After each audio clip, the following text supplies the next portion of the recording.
Many autoantigens are not so abundantly expressed that they induce clonal deletion or anergy, but are not so rare as to escape recognition entirely. Clonal deletion removes immature T cells that recognize ubiquitous self-antigens, and antigens expressed abundantly in the periphery induce anergy or clonal deletion in lymphocytes that encounter them on tissue cells. Most self-proteins are expressed at levels that are too low to serve as targets for T cell recognition and thus cannot serve as autoantigens. It is likely that very few self-proteins contain peptides that are presented by a given MHC molecule at a level sufficiently high to be recognized by effector T cells, but too low to induce tolerance.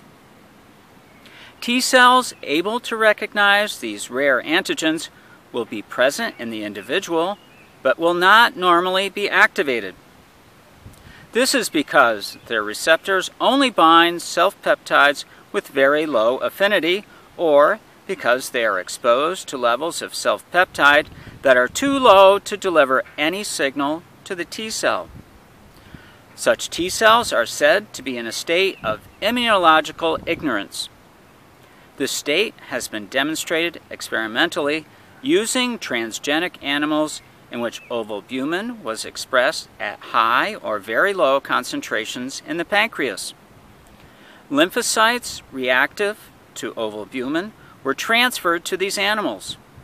The lymphocytes transferred to animals expressing high levels of ovalbumin proliferated in response to ovalbumin presented by antigen-presenting cells and then died.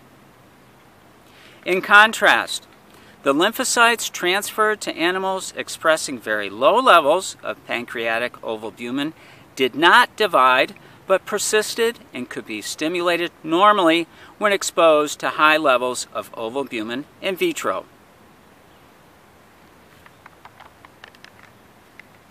And that's many autoantigens are not so abundantly expressed that they induce clonal deletion or anergy, but are not so rare as to escape recognition entirely.